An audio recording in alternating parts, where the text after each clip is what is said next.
परब्रह्म भगवान श्री स्वामी समर्थ महाराज, सद्गुरू मोरे दादा आणि आपल्या सर्वांचे श्रद्धास्थान परमपूज्य गुरुमाऊलींच्या चरणी त्रिवार वंदन। या पुण्यभूमीमध्ये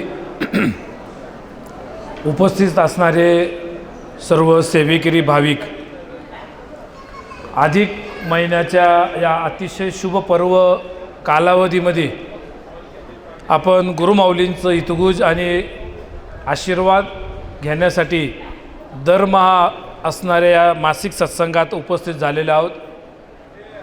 अधिक महिन्याच्या संदर्भात आपल्या सर्व सेवेकऱ्यांना चांगल्या प्रकारे माहीत आहे की या अधिक महिन्यामध्ये जास्तीत जास्त अधिकाधिक भगवान विष्णूंचं स्मरण, चिंतन, त्यांच्या कथांचं, लीलांचं स्मरण करणं हे अतिशय पुण्य सांगितलेले।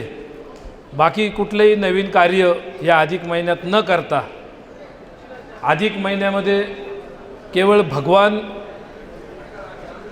विष्णूंचं स्मरण, भागवताचं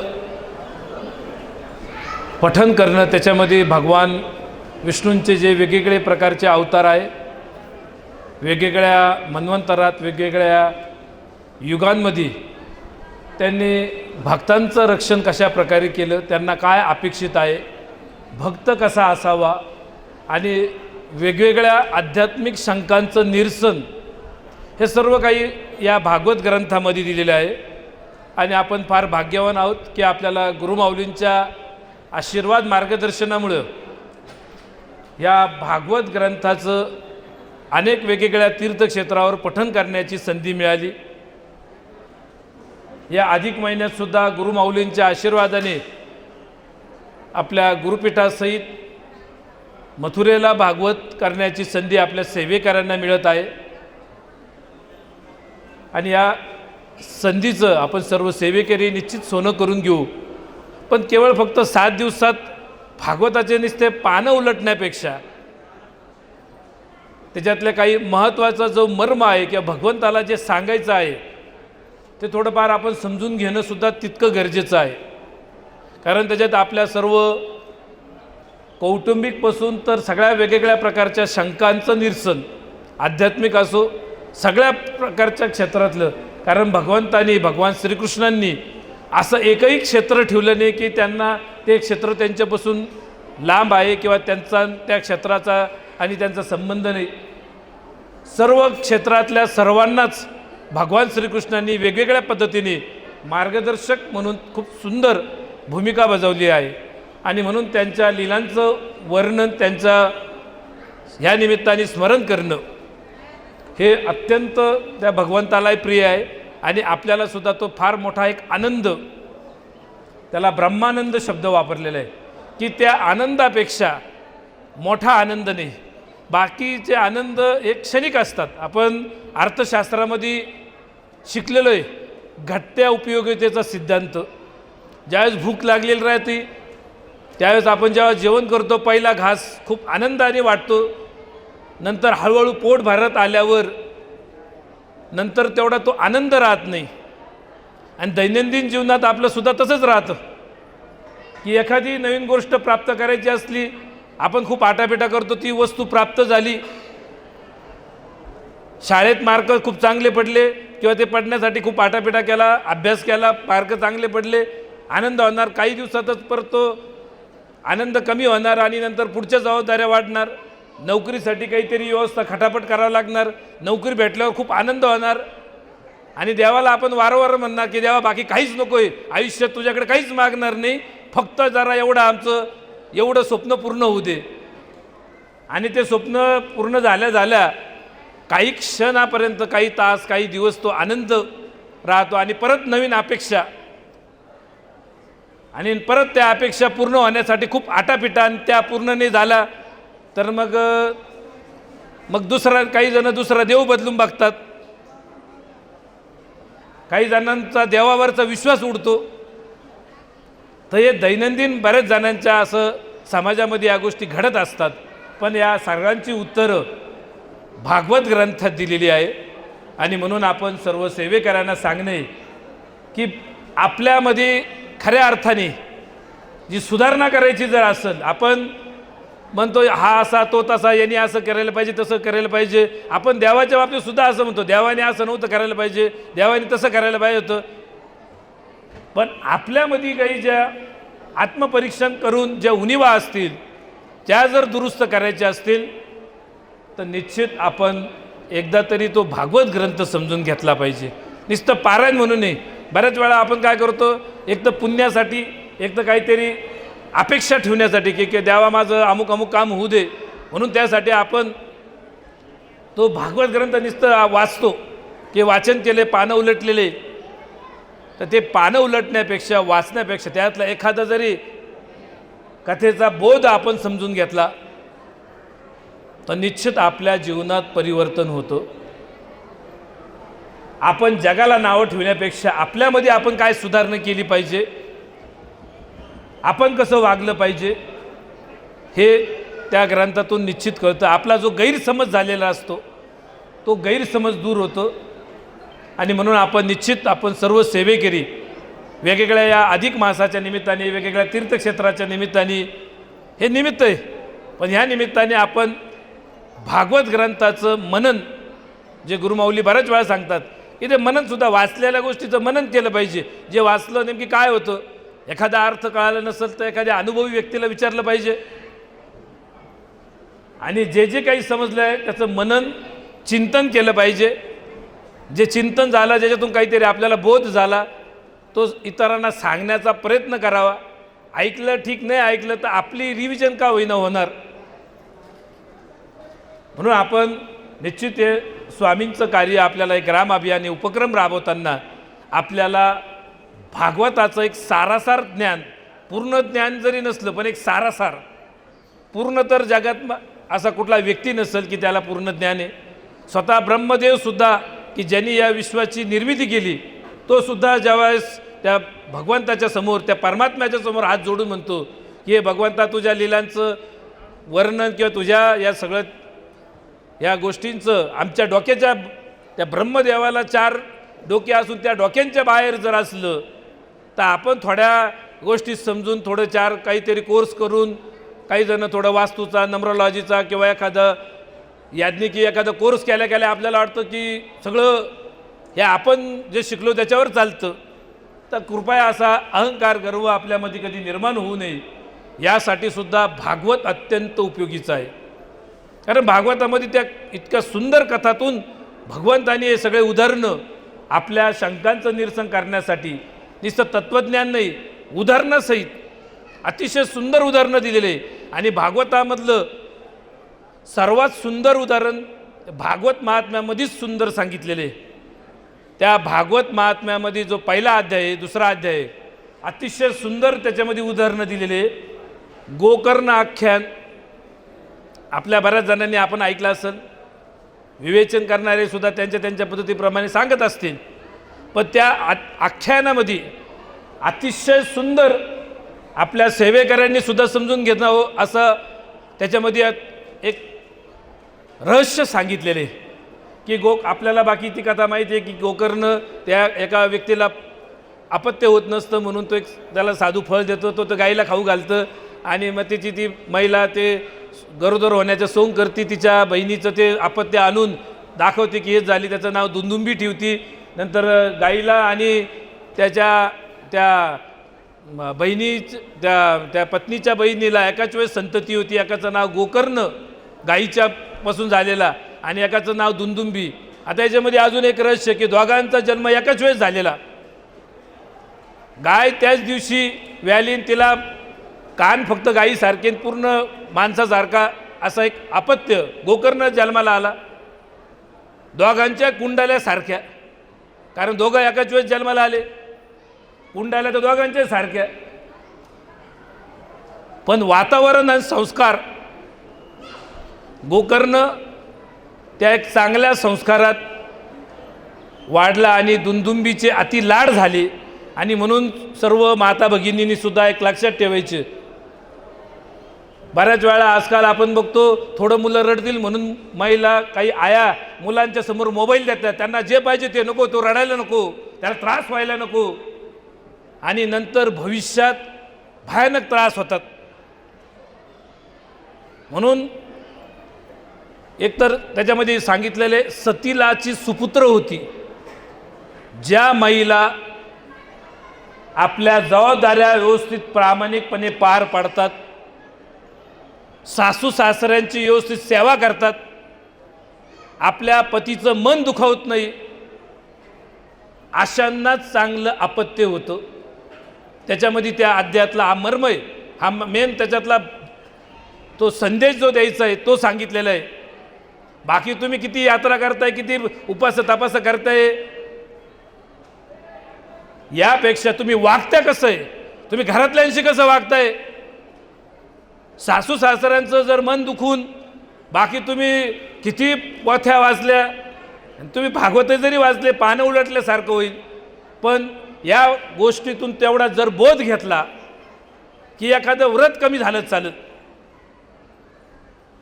पण घरातल्यांचं मन दुखवलं गेलं नाही पाहिजे. अशा महिलांना चांगले अपत्य, चांगले सुपुत्र होतात.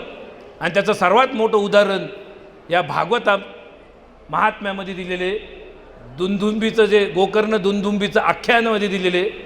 आणि याच्याही पुढे जाऊन ज्या वेळेस तो दुंदुंबी त्याला अति लाडामुळं वाढवल्यामुळं तो सगळ्या वाईट गोष्टींचा त्याला सवय लागते आणि गोकर्ण त्या सगळ्या प्रतिकूलतेला ते सुविधा जरी तिथं भेटल्या नसतील तर भगवंताचं स्मरण करत राहायचा. बुद्धी चांगली शाबूत राहिली. त्याच्या वडिलांना तो समजून सांगून बघतो की या प्रपंचात किती गुंतून राहिलं, उपयोग नाही, भगवंताचं स्मरण केलं पाहिजे. आणि तो तीर्थयात्रेला निघून जातो. आणि काही वर्षानंतर आल्यावर त्याला कळतं की त्याचा दुंदुंबी त्याचा कसा मृत्यू होतो, त्याचं कसं भयानक ब्रह्म राक्षसासारखं त्याचं ब्रह्म राक्षसामध्ये रूपांतर होतं. आणि सगळ्यांचे अंत, त्याच्या आईचं सुद्धा अत्यंत वाईट अंत होतो. आणि त्या दुंदुंबीचं ब्रह्म राक्षस, लक्षात घ्या, साधं भूत नाही, भूतामध्ये किंवा याच्यामध्ये खूप प्रकार राहतात. ब्रह्म राक्षस म्हणजे की त्याला सद्गती लवकर भेटत नाही. गोकर्णाने भरपूर प्रयत्न केला, वेगवेगळ्या तीर्थक्षेत्रावर जाऊन त्याच्यासाठी पिंडदान केलं, उपयोग झाला नाही.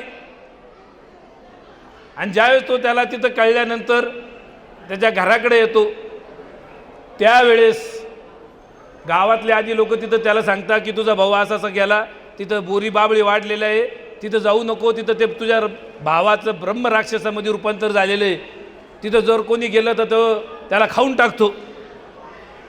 गुरुचरित्रामध्ये सुद्धा त्याचं वर्णन ब्रह्म राक्षसाच्या संदर्भात वर्णन दिलेले आहे. त्यावेळेस गोकर्णाला ज्या गावातले लोक सांगतात की त्याचं तुझं असं भावाचं ब्रह्म राक्षस झालेलं आहे, तिथं जाऊ नको, त्यावेळेस त्या लोकांना तो गोकर्ण अतिशय सुंदर उत्तर देतो. तो सुद्धा त्या अध्यायाचा अतिशय महत्त्वाचा सार आहे. गोकर्ण त्या सगळ्या गावातल्या लोकांना सांगतो की ते भूतभीत आम्ही कधी बघितलेलं नाही, ऐकलेले, आम्हाला फक्त परमेश्वर परमात्मा, तो भगवान विष्णू, तो हरी या चाराचारामध्ये आहे आणि आम्हाला तोच माहिती आहे. या झाडामध्ये हे काटेरी जरी बोरी बाबळीचे झाडे, त्यांच्यामध्ये सुद्धा तो परमात्मा आहे, ही भावना त्याच्यामध्ये असते, तो सांगतो. आणि या भावनेने त्यावेळेस तो तिथं जातो, कारण त्याची भावना चांगली होती. हे आपल्या सर्व सेवेकऱ्यांना आणि सगळ्यांना शिकण्यासारखी गोष्ट आहे. बऱ्याच वेळा आपल्या मनामधली भावना जर बिघडली, सगळे गणितं बिघडून जातात. मग जरी काही एखादं संरक्षण यंत्र, संरक्षण पुढे आहे का नाही, आपल्या मनात जर भावना जर दूषित झाली किंवा तेवढा विश्वास नसला, उपयोग होत नाही. गोकर्णाची प्रचंड निष्ठा होती की परमात्मा सगळीकडे. आणि त्यावेळेस तो त्या भावनेने तिथं गेल्यावर त्याच्या ते ब्रह्म राक्षसाचं, त्याच्या भावाचं ते ब्रह्म राक्षस स्थितीत गेलेलं, ती शक्ती त्याचा आधी त्रास देऊन बघायला बघते, पण तो परमात्म्याशी जोडला गेल्यामुळं त्याला केसालाही धक्का लागत नाही. आणि बऱ्याच वेळा आपले सेवेकरी सांगतात की आम्ही प्रश्नोत्तर मार्गदर्शन करायला गेल्यावर काही वेळेस आमचं डोकं दुखतं, आम्हाला त्रास होतो, करावं की नाही करावं. आम्ही त्यांना कायम सांगतो की तुम्ही भावना की हे महाराज करताय, आपण जन्मता ज्ञान घेऊन आलेलो नाही, गुरूंच्या कृपेमुळे मिळालेले, ही भावना ज्यावेळेस ठेवतो कुठलीही शक्ती कितीही मोठी, अहो ते तर ब्रह्मराक्षस होतं, ती सर्वात मोठी वाईट प्रेत योनीमधली सर्वात खतरनाक शक्ती, जर तो आपण सुद्धा अशी एक भावना कायम ठेवली, हे सर्व कार्य स्वामींचं आहे, करून घेणारे सुद्धा स्वामीचे, केलेली सेवा सुद्धा स्वामींच्या चरणी, तुम्ही अनुभव घेऊन बघा, तुमच्या कधी केसाला धक्का लागणार नाही. भावना महत्त्वाची. आणि म्हणून या सगळ्या भावनेतून एक चांगलं संस्कार, या संस्कारातून एक चांगली भक्ती ही आपल्यामध्ये रुजली पाहिजे. आणि याच्यासाठी हे भागवत अत्यंत महत्त्वाचं काम करतं. म्हणून आपल्या समस्त सेवेकऱ्यांना, वेगवेगळ्या विभाग उपक्रमात काम करणाऱ्या सुद्धा सेवेकऱ्यांनी हे बारकाईने अभ्यास करायचा आहे आपल्याला. आणि हे सर्व करत असताना मग आपल्याला लक्षात येतं, हे भागवत समजून घेतल्यावर की कुठल्याही प्रकारचा गर्व अहंकार करून चालत नाही. किती आपण तज्ज्ञ असो, हुशार असो, बऱ्याच वेळा असं त्या भगवंताची माया इतकी दुस्तर आहे की ब्रह्मदेवादिकांना सुद्धा त्या मायेने गुंडाळून टाकलं. त्या भगवंताच्या भागवतामध्ये उदाहरण आहे, ते गुरु भगवान श्रीकृष्णांचे गुरु घेऊन जातो, बघू काय तो भगवंत काय करतो. त्या भगवंतानी त्या सर्व गुरांच्या वासरांच्या रूपात तो भगवंत त्या ठिकाणी प्रगट झाला. ब्रह्मदेवाचं सुद्धा डोकं चालत नाही, एवढी त्या भगवंताची माया दुस्तर आहे. आणि मग आपल्याला जर या मायाला पार करून जायचं असेल तर त्याला एकमेव साधन ते म्हणजे भागवत. म्हणून आपण या भागवताच्या साहाय्याने आपल्याला ग्रामाभियाने समजून घेता येईल, ज्ञानदानाचं महत्त्व समजून घेता येईल, जीवनात आल्यावर आपल्याला काय करायचं आहे, किती पैसे कमवायचे, किती आपल्याला काय कशामध्ये आपला जीव आयुष्य आपल्याला कशामध्ये अटवायचं आहे, हे जर आपल्याला समजून घ्यायचं असेल, भागवत अत्यंत उदाहरण आहे. आणि त्या भागवतामध्ये 2 गीत खूप सुंदर सांगितलेले, एक आईल गीत आणि एक भिक्षू गीत. एक पूर्वा राजाने जो उर्वशीच्या प्रेमाने वेडा झालेला असतो, आणि एक जो व्यक्ती कधी आयुष्यभर पैशाच्या मागे लागलेला राहतो, कोणाला घरातल्यांना सुद्धा पैसे कधी वेळेवर देत नाही, आणि अशा व्यक्तीला नंतर उपरती आल्यावर त्यांनी त्याचं केलेलं मनोगत, व्यक्त केलेलं मनोगत, एक पूर्वा राजाने आणि एक त्या धनिक व्यक्तीने, या दोघांचं जे गीत सांगितलेले, हे आपण जर बारकाईने जर समजून घेतले तर आपल्यामध्ये कुठलीही लालसा आपल्यामध्ये निर्माण होणार नाही. आपले कामं आपण जबाबदारी व्यवस्थित पार पाडू, जेवढा गरजेचं आहे तेवढा पैशासाठी आपण काम करू. पण आपल्याला खरंच जर हे भिक्षू गीत आणि ऐल गीत हे तुम्ही बारकाईने समजून घ्या. आणि खरं म्हणजे अधिक महिन्यात तुम्ही 1-1, 2-2 जरी 3-3 अध्याय वाचून महिनाभर जरी ते अध्याय वाचले, आता जवळजवळ आता 8-10 दिवस होत चालले, 7-8 दिवस झाले, पण उरलेले सुद्धा दिवसात ज्यांना वाटतंय की आम्हाला 7 दिवसात पटापटा वाचावं लागतं आणि आम्हाला शांततेत वाचायचं आहे, तर आपण 2-2, 3-3 अध्याय वाचू शकतात. पोथीचं फक्त पावित्रता व्यवस्थित सांभाळा, बाकी खूप काही त्याचे खूप कडक नियम नाही पाळले चालतात. समजून घेण्यासाठी का होईना आपण हे भागवताचा 1-1, 2-2 अध्याय आपण एकदा ते व्यवस्थित वाचा, आणि मग आपल्याला लक्षात येईल गुरुमाऊलींच्या इतिहासामधले मुद्दे, आपल्या सेवा मार्गातले हे जे विभाग उपक्रम किती महत्त्वाचे आहे. आपण जे स्वामी चरित्रामध्ये सुद्धा स्वामींनी एक अतिशय कमी शब्दात काही महत्त्वाचं जे सेवेकरांना जो बोध दिलेला आहे तो किती महत्त्वाचा आहे. आणि भगवंताला भक्ती अत्यंत प्रिय, ती भक्ती वेगवेगळ्या पद्धतीने आपली कशी दृढ झाली पाहिजे, पक्की झाली पाहिजे, असं विचलित व्हायला नको. आणि हे सगळे उदाहरणं त्या भागवतामध्ये दिलेले, वेगवेगळ्या राजांचे उदाहरणं दिलेले, सृष्टी तयार झाल्यापासून पुन्हा सृष्टी सर्व त्याचा विलय होईपर्यंत. आणि हे ज्यावेळेस एखादा व्यक्ती समजून घेतो तो विचलित होत नाही. आणि ही विचलित न होणं ही महत्त्वाची अवस्था आहे. आपल्याला थोडं आनंद झाला तर आपण बऱ्याच गोष्टी विसरून जातो. दुःख झालं, एखाद्या व्यक्तीचा मुलगा अपत्य काही गेलं किंवा अचानक कर्ज झालं, अचानक काही आर्थिक संकट आलं, घरातला अत्यंत प्रिय व्यक्ती गेलं, माणूस विचलित होऊन जातो. आणि हे विचलितपणा टाळायचा असेल भविष्यातला पण आणि वर्तमान स्थितीतला पण, तर आपण हे भागवतामधला सार आपण तो समजून घ्या. आणि ते गोकर्ण आख्यानामध्ये जे गोकर्णाने सांगितलेले की तो परमात्मा चाराचारात आहे, आम्ही भूतने ऐकलेले, आम्ही फक्त परमात्मा ऐकलेला आहे. आपल्याला सुद्धा बाकी वाईट शक्ती काय आहे, वाईट काय आहे, त्याच्यापेक्षा स्वामींचं कार्य आणि हे स्वामींचंच कार्य आपलं प्रपंच सांभाळत, आपले आपले रोजचे कामं, आपल्या जबाबदाऱ्या प्रामाणिकपणे पार पाडत आपण हे थोडं याच्यामध्ये जर हातभार लावला तर ते भगवंताला अत्यंत प्रिय आहे. आणि सगळे अतिशय सुंदर उदाहरणं आपल्याकडं वेळ कमी असल्यामुळे आपण या 7 दिवसात जे जे काही वेगवेगळ्या भागवत निरूपण करणारे असतील त्यांच्याकडून आपण ते एक एक मुद्दा का होईना आपण तो समजून घेऊ आणि आपल्या आचरणात आपण आणायचा प्रयत्न करा. आचरणात आणला तर खऱ्या अर्थाने फायदा आहे. नुसतं ऐकलं, तुमची एखादी मनात इच्छा होती, एखाद्याची इच्छा असेल माझं लग्न होत नाही म्हणून भागवत वाचतो, तर भागवताचं लग्न होईल, पण याचा अर्थ म्हटलं की सगळे कामं संपले असं नाही.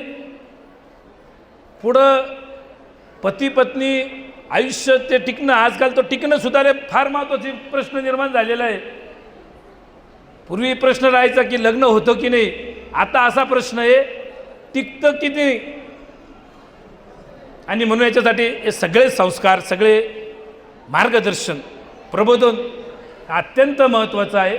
आणि आपल्या सर्व सेवेकऱ्यांनी सुद्धा खूप अति कर्मकांडात न पडता जेवढं गरजेचं आहे, भागवतात कर्मकांडासंदर्भात सुद्धा सुंदर माहिती दिलेली आहे. काय काय गरजेचं आहे, यज्ञ दान तपाचं महत्त्व सांगितलेलं आहे. भगवान श्रीकृष्ण स्वतःची दिनचर्या सांगितलेली आहे की भगवान श्रीकृष्ण द्वारकेत असताना लहानपणी बाललीला केल्यानंतर मथुरेला कंसाला मारल्यानंतर द्वारकेला गेले. द्वारकेला त्यांचं रुटीन केलेलं आहे की सूर्योदयाच्या एकदम आधीच पहाटेच्या वेळेस भगवान श्रीकृष्ण उठायचे. म्हणून आपल्यासुद्धा सेवेकऱ्यांनी हळूहळू सवय लावा. जो व्यक्ती ब्रह्ममुहूर्तावर पहाटे उठतो तो त्याच्या ध्येयापर्यंत पोचतो. सूर्य उगवायच्या आधी सगळ्यांनी लवकर हळूहळू सवय लावा. भागवत वाचण्यापुरतं पहाटे उठायचं असं नाही, सवय कायम लावायची.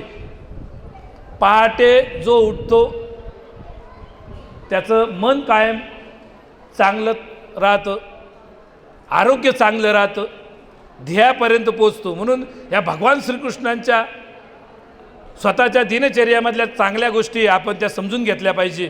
अतिशय सुंदर दिनचर्या भागवतामध्ये सांगितलेली की पहाटे उठून तो भगवंत काय काय पद्धतीने त्याच्या आईवडिलांचं दर्शन, देवतांच्या आधी आईवडिलांचं दर्शन, सगळं त्यांचं एक गृहस्थ आश्रमातलं दिनचर्या खूप सुंदर पद्धतीने सांगितलेली. आपण सुद्धा त्यातल्या काही गोष्टी आपण निश्चित केल्या पाहिजे. भगवान श्रीकृष्ण सकाळी पहाटेच्या वेळी 10 वेळा ओंकार करायचे, दुपारच्या वेळेस आणि रात्रीच्या वेळेस असं 10-10 वेळा 3 वेळेस ओंकार जप करायचे, गायत्री मंत्राचा जप करायचे. वास्तविक पाहतो तो परमात्मा आहे, त्याला काही कशाची आवश्यकता नाही, काही मंत्रतंत्र जप करायची आवश्यकता नाही. पण लोकांनी त्यांचं चांगलं अनुसरण करावं या दृष्टीने त्या भगवंताचं अतिशय सुंदर दिनचर्या त्या भागवत ग्रंथामध्ये दिलेली आहे. म्हणून आपल्या सर्व सेवेकरांना या अधिक महिन्याच्या निमित्ताने सांगणे, ज्यांचं भागवत ज्यांना खूप मोठं 7 दिवसात शक्य नाही, 10 दिवसात वाचू शकतात, 30 दिवसात वाचू शकतात. एक एक अध्याय समजण्यासाठी म्हणून तुम्ही वाचू शकतात आणि तो एकदा तरी आपण तसा वाचला पाहिजे. 7 दिवसात आपल्याला रोजचे 15-15 अध्याय पटापटा वाचायचे. थोडं समजायला लागलं की पटकन एखादा शब्द अडखळला की मग आपण पुढचं नुसत्या ओळीवरून बोट फिरवतो.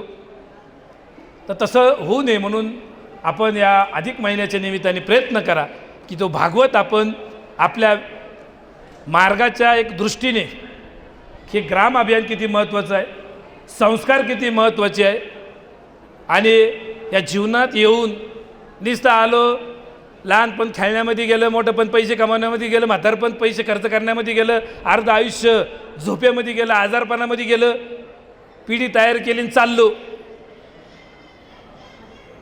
एवढ्यासाठी जन्म नाही. काहींचे इतके आयुष्य कमी सांगितलेले, पण त्यांनी त्या कमी आयुष्यात खूप चांगलं काम केलेले. संत ज्ञानेश्वर महाराजांचं उदाहरण आहे. तुम्ही किती जगले, किती वर्ष, याच्यापेक्षा तुम्ही ज्या कालावधीत जेवढं जे परमात्म्याने तुम्हाला श्वास दिला होता तेवढे तुमच्या जबाबदारी पार पाडत तुम्ही चांगलं एखादं कार्य केलं आहे का? मग प्रत्येकाने जरा आपसात जरा विचारा की आपण एखाद्या उपक्रमात सक्रिय आपला सहभाग आहे का, आणि निश्चित आपण इथून पुढं त्याच्यासाठी आपण प्रयत्न करा. तर आपण या अधिक महिन्याच्या निमित्ताने अधिक आपण तो संकल्प आपण करू. बाकी देवाला 33 अनारसे पोचले का, दिवा लावला का, काय आता आपण भरपूर वेगवेगळ्या तीर्थक्षेत्रावर काही जण जातात, तिथं कचरा करून येतात प्लॅस्टिकच्या याच्यामध्ये. आधीच त्या नद्या एवढ्या थकलेल्या आणि त्याच्यात अजून आपण भर टाकायची. आता आपल्या आपल्या श्रद्धेचा भाग आहे की ते 33 अनारसे ते एखाद्या देवाला दाखवून एखाद्या गरीबाला जो भुकेलेला आहे त्याला तुम्ही द्या. एखाद्याचं त्या निमित्ताने पोट भरत. पण कृपया आपलं कुठलंही वर्तन या सृष्टीला बिघडवणारं, नदी, झाडे, वृक्ष, पशु पक्षी, प्राणी, एखाद्या व्यक्तीचं मन दुखवणारं आपलं जर कृत्य असलं तर हे तुम्ही अधिक महिन्यात मग अमुक केलं तमुक दान दिलं त्याला अर्थ नाही. म्हणून आपण प्रयत्न करू की आपल्या कुठल्याही सेवेकऱ्याकडून, आता गंगा दशहरा सुरू आहे, अधिक ज्येष्ठ प्रथमापासून सोमवारपर्यंत अधिक ज्येष्ठ दशमीपर्यंत 10 दिवस गंगा दशहराचा उत्सव सुरू आहे. आम्ही सर्व सेवेकऱ्यांना सगळ्यांपर्यंत निरोप दिला की नद्या बाबा, प्रत्येक केंद्राने आपल्या जवळची नदी तिथं जरा जाऊन बघा. आज न उद्या भविष्यात आपल्याला त्या नदीच्या तिथं जायचं आहे. नाही ज्यांची इच्छा आहे पण जिवंत, पण मृत्यूनंतर नदीच्या कुठंतरी किनारी नेणारे, जाळणारे आपल्या अस्थी, नदी कम आणि गटारी जास्त, अशी वेळ यायला नको. म्हणून आपण त्यासाठी प्रयत्न करू. एक छोटंसं उपक्रमाला आपण सुरुवात करू. या गंगा दशहऱ्याच्या निमित्ताने अजून ज्या ज्या केंद्रांनी एकत्र मिळून सर्व सेवेकरी, जसं आपण एखाद्या उत्सवाला, पारायणाला जसं आपण केंद्रात बसायला जागा राहत नाही तशी गर्दी करतो, तसं सगळ्यांना जुन्या नव्यांना तुम्ही एकत्र घ्या आणि नदीचा मान सन्मान आपल्याला करायचा आहे. मान सन्मान करताना नदी प्रदूषित होईल असं करू नका. नदीत तिथं वस्त्र अर्पण केल्यानंतर ते ओलं केल्यावर परत बाजूला घडी घालून बाजूला ठेवा. प्लॅस्टिक पडेल असं कृपया पूजन करताना सुद्धा असं व्हायला नको. नदीचा मान सन्मान एक कृतज्ञता म्हणून, आता काही नद्यांना पाणी जरी नसलं तरी बादलीभर पाणी आपण आपल्याला लागलं तर घरून घेऊन जा आणि नदीच्या पात्रात तिथं पूजन करा. पात्राच्या किनारी पूजन करा. पाणी जास्त असेल, दलदलीचा भाग असेल, त्या दलदलीत उतरायची गरज नाही. किनाऱ्याला लांबून जरी पूजन केलं तरी चालतं. पूजनाबरोबर आपल्याला पर्जन्य सूक्ताचं पठण करायचं आहे. पाऊस चांगला पडला पाहिजे, कारण बऱ्याच तज्ज्ञांनी, हवामान खात्याने गेल्या मागच्या 4 महिन्यात सांगितलं की यंदा महाराष्ट्रात दुष्काळ पडण्याची शक्यता आहे. आणि हे तज्ज्ञांचं, अभ्यासकांचं म्हणणं आहे. पण ज्या वेळेसपासून गंगा दशहरा सुरू झाला, आपल्या सेवेकऱ्यांनी पर्जन्य सूक्ताचं पठण, नद्यांचं मान सन्मान आणि पर्जन्य सूक्ताचं पठण सुरुवात केली, त्या वेळेपासून सूचना अशा आल्या की अंदमानपर्यंत मान्सून आलेला आहे. यंदा पाऊस सरासरी किंवा चांगला पडणार आहे. एक चांगला उपक्रम सगळ्यांनी मिळून केला की त्याचे परिणामसुद्धा चांगले होतात. म्हणून आपण अजूनही वेळ आहे आपल्याला. आपण सोमवारपर्यंत ज्यांचं आपल्या ज्या ज्या सेवेकऱ्यांच्या आपल्या जेवढ्या आसपास नद्या असतील, न लाजता न संकोच करता त्या नद्यांच्या सानिध्यात जाऊन आपण चेक करा. आणि ती घाण बरीचशी पडलेली राहती तर त्याच्यातली घाण एखादी छोटासा तुकडा का होईना, आपल्यामुळं तर आलेलं नाही ना, आपण तर त्याला कारणीभूत झाले तर नाही ना. याच्यासाठी आपण जरूर तो प्रयत्न करा की भविष्यात आपल्यापासून कुठल्याही प्रकारे नदी प्रदूषित होणार नाही. ही सर्वात मोठी सेवा आहे. या सेवेला पैसे लागत नाही आणि याचं फलश्रुती ऋषी मुनींनी ग्रंथात दिलेली आहे की जे व्यक्ती जलाशय स्वच्छ करतात त्यांचा चंद्र चांगला होतो, पत्रिकेतला मन पक्क होतं. जे पाण्याचा वापर काटकसरीने करतात त्यांचे पैसे वाचतात. तुम्ही सगळ्या इथं माता भगिनी सहित पुरुष सेवेकऱ्यांनी सगळ्यांनी एक लक्षात ठेवायचं, आपल्याला या गंगा दशहऱ्याच्या निमित्ताने जलसंवर्धन, पाण्याची काटकसर, पाऊस कमी हो जास्त हो पण पाण्याची काटकसर कायम करायची. पूर्वी महिला डोक्यावरून हांडे भरून पाणी घेऊन यायच्या. आज हांड्याच्या वरती नळ लागलेला आहे, त्याच्यामुळे कदाचित आपल्याला पाण्याचं महत्त्व कळत नाही. पण पाणी किती सहज उपलब्ध जरी झालं, काटकसर अत्यंत महत्त्वाची आहे. आणि जे लोक पाण्याचा अपव्यय करतात, आपल्या काही प्राचीन ग्रंथामध्ये ऋषीमुनींनी सांगितलेले की त्या लोकांचं घरात वास्तुदोष पण तयार होतो, नळ गळके राहिले तर. आणि दुसरं, त्यांच्या घरात पैसा टिकत नाही. तुम्ही चेक करा, घरात पैसा टिकत नाही. मग आपण पैसा आणण्यासाठी आपण भरपूर तोडगे, भरपूर सेवा केल्या, पण पैसा टिकवण्यासाठी आपल्याला पाण्याचा काटकसरीने वापर झाला पाहिजे. आपण सर्व सेवेकरी पाण्याचा काटकसरीने वापर करू. एखादा नळ चालू असला बंद झाला पाहिजे, एखादी पाईपलाईन फुटली संबंधित व्यक्तींना फोन करून ते सांगितलं पाहिजे. याच्यामध्ये असं हे नाही की तुमचा काय संबंध, हे पाणी सगळ्यांचं.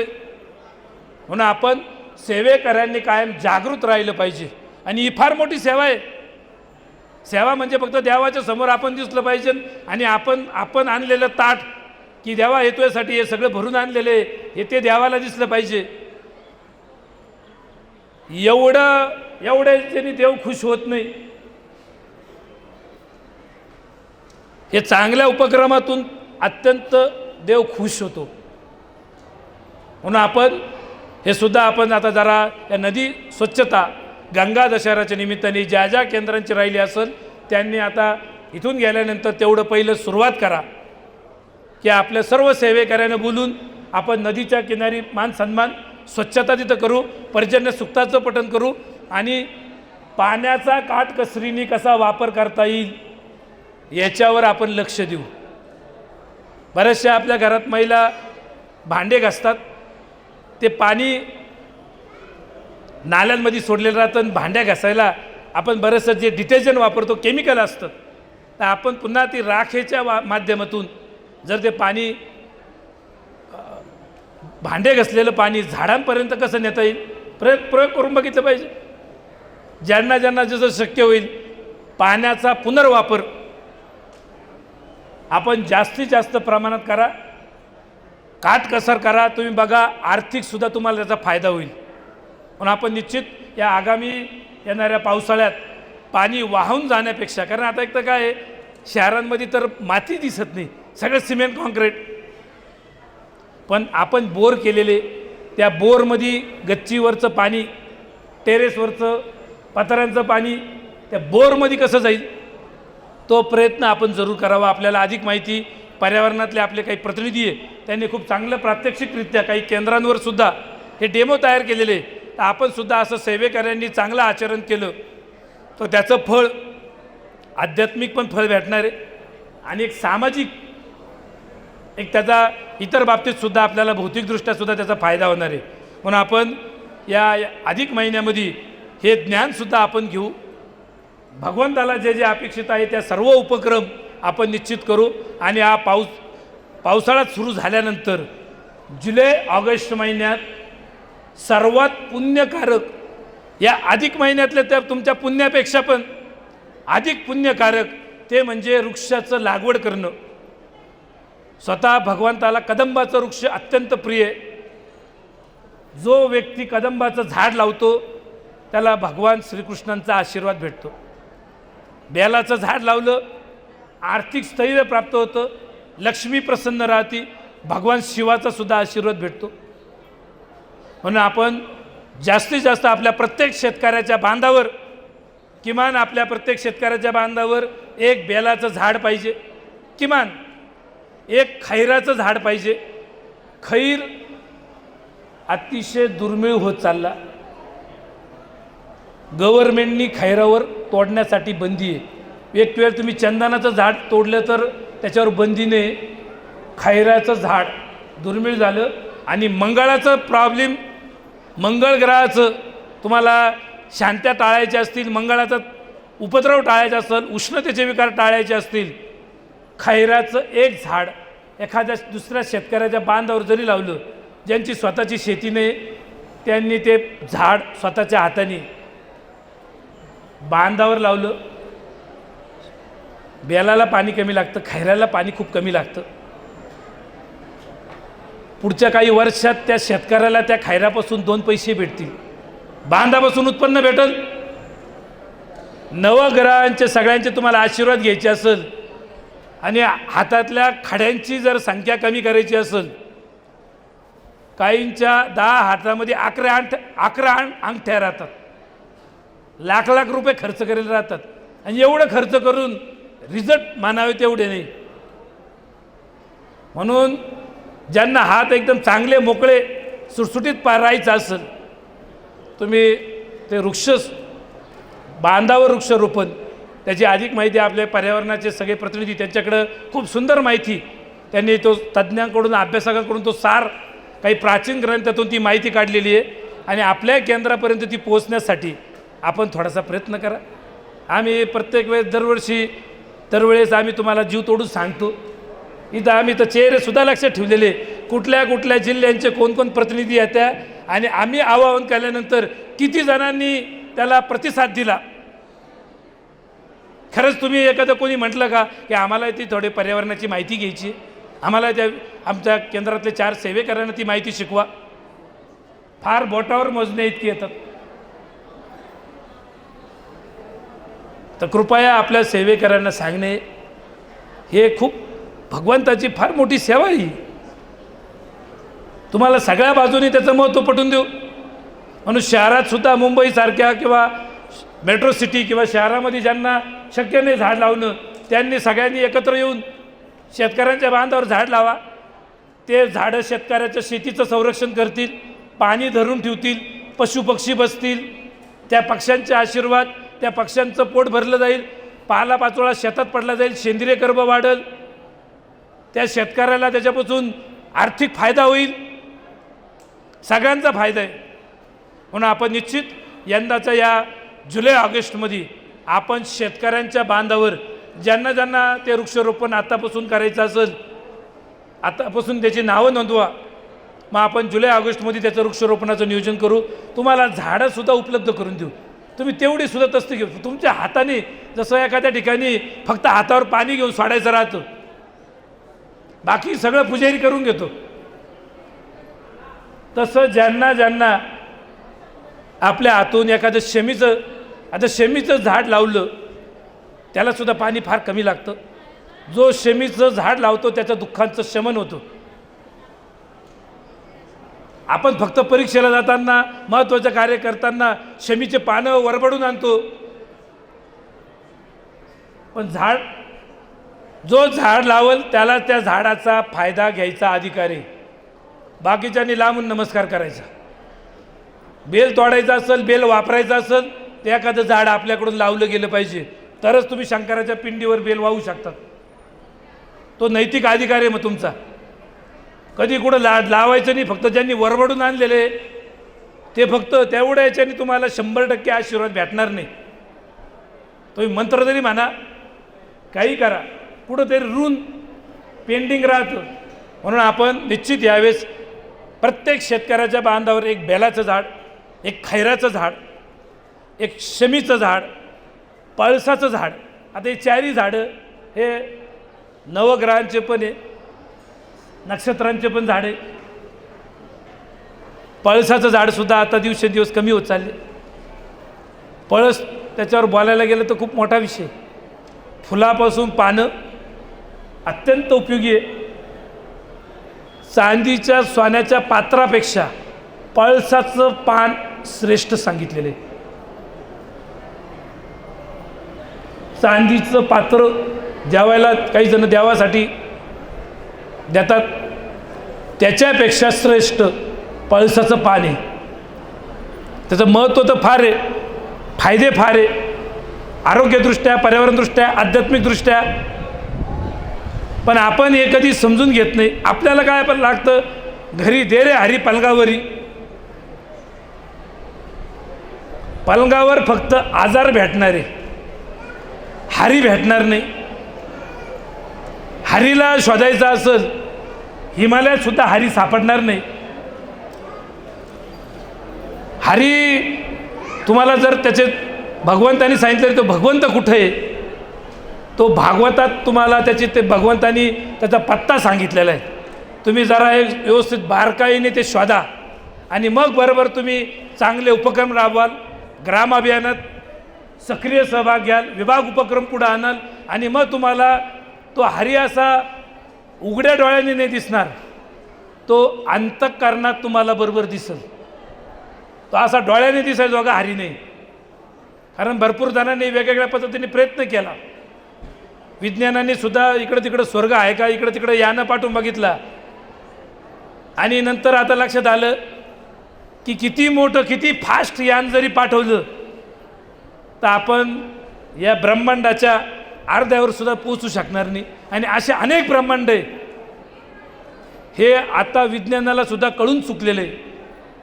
आणि आपल्या ऋषीमुनींनी त्या परमात्म्याला प्राप्तीसाठी हे सगळं वेगवेगळ्या वनस्पती, वेगवेगळ्या आपल्या जबाबदाऱ्या, सुख येवो दुःख येवो, आपण जबाबदारीपासून वंचित व्हायचं नाही.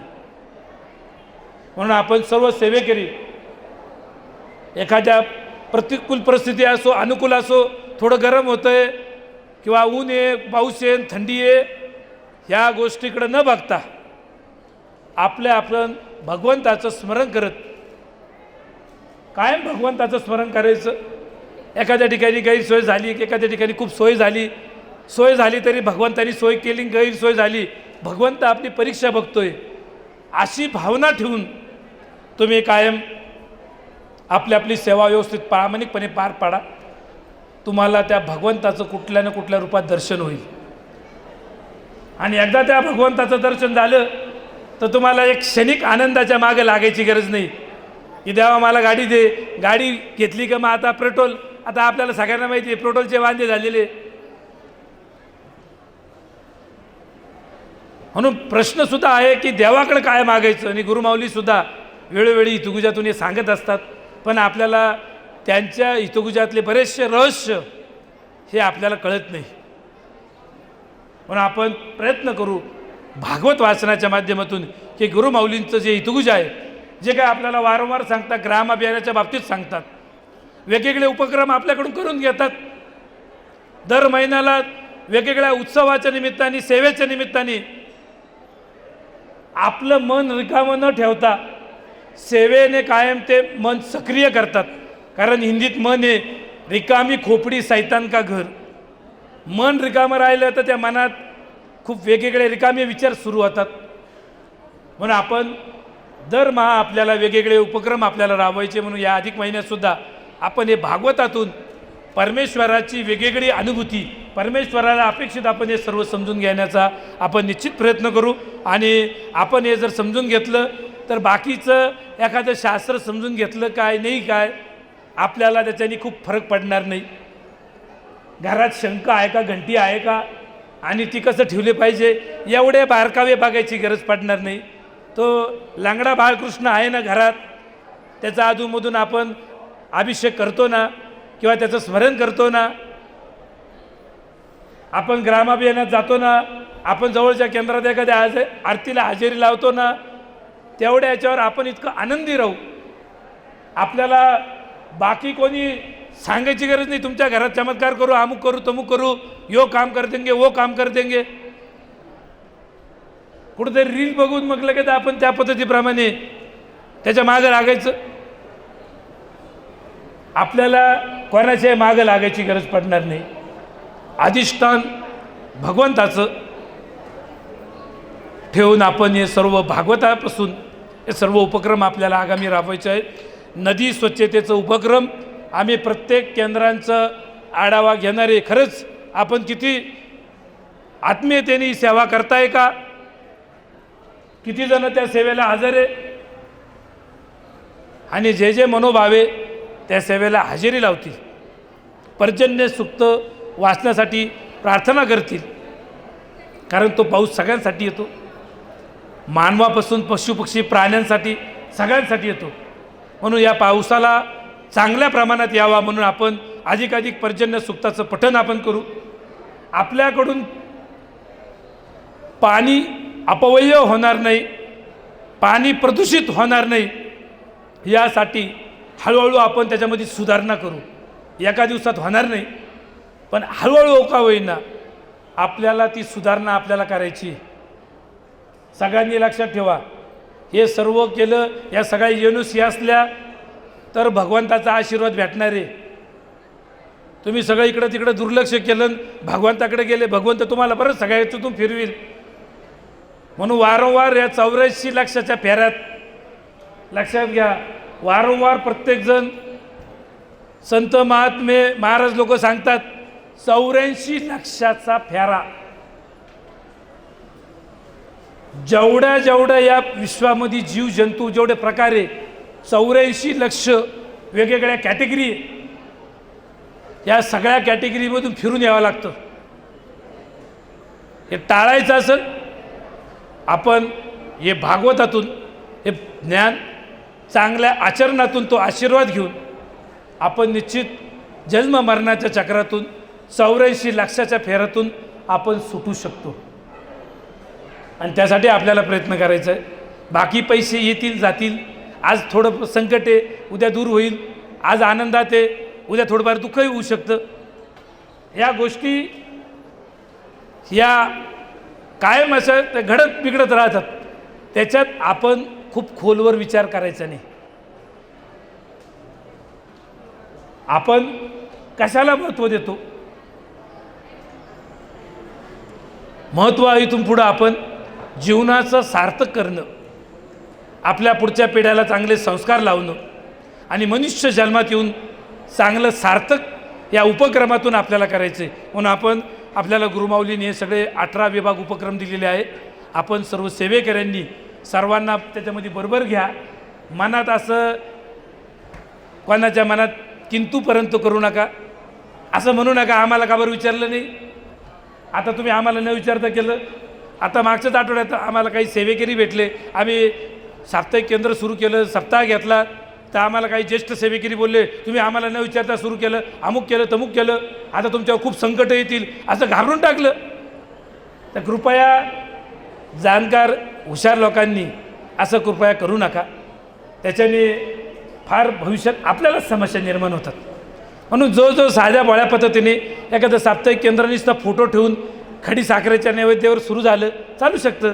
महाराजांना पुरणपोळीच पाहिजे आणि डावीकडं गोड उजवीकडं तिखट, भजे पाहिजे, दक्षिणा ठेवली पाहिजे, विडा ठेवला पाहिजे, असं काही महाराजांचं बंधन नाही. महाराजांचं एकच म्हणणं आहे, या आरतीच्या निमित्ताने तुम्ही सगळे एकत्र या. या आरतीच्या निमित्ताने तुम्ही थोडंसं चर्चा करा, अनुभवांची देवाणघेवाण करा, काही योग्य दिशा ठरवा, काही चांगल्या उपक्रमांवर चर्चा करा. ही महाराजांची किमान अपेक्षा आहे या आरतीच्या निमित्ताने. आणि म्हणून आपल्याला ही महाराजांची किमान अपेक्षा आपल्याला पूर्ण करायची आहे. आपण निश्चित या अधिक महिन्यात हे आपण प्रयत्न करू. चांगला संकल्प, चांगले आपण एक सुरुवात करण्याचा प्रयत्न करा. आणि आपल्या परिसरात, आपल्या केंद्रात, आपल्या तो शहरी भाग असो ग्रामीण भाग असो, त्या ठिकाणी बालसंस्कारातून पुढची पिढी निरोगी निर्व्यसनी झाली पाहिजे, मनाने पक्की पाहिजे. आजकाल आम्ही बघतोय मुलं 95, 96, 97, 98% मार्क पाडत आहेत. अभ्यासात हे चांगली गोष्ट आहे, अभ्यास करत आहे, पण उद्या त्यांचं मनोबल त्यांना एखाद्या नुसते डोळे दाखवले आणि तो घाबरून गेला, उद्या एखादं संकट आलं, अपयश आलं आणि त्याला हार्ट अटॅक आला. मनाने सुद्धा पक्के झाले पाहिजे. आणि त्यासाठी आपण आपल्या मुलांना सुद्धा ग्रामाभियानात आपल्याबरोबर घेत चाला, म्हणजे त्यांना जगातले दुःख काय ते कळतील, काय समस्या आहे आपल्याला सहज प्राप्त झालं म्हणून बऱ्याच जणांना त्याचं महत्त्व नसतं.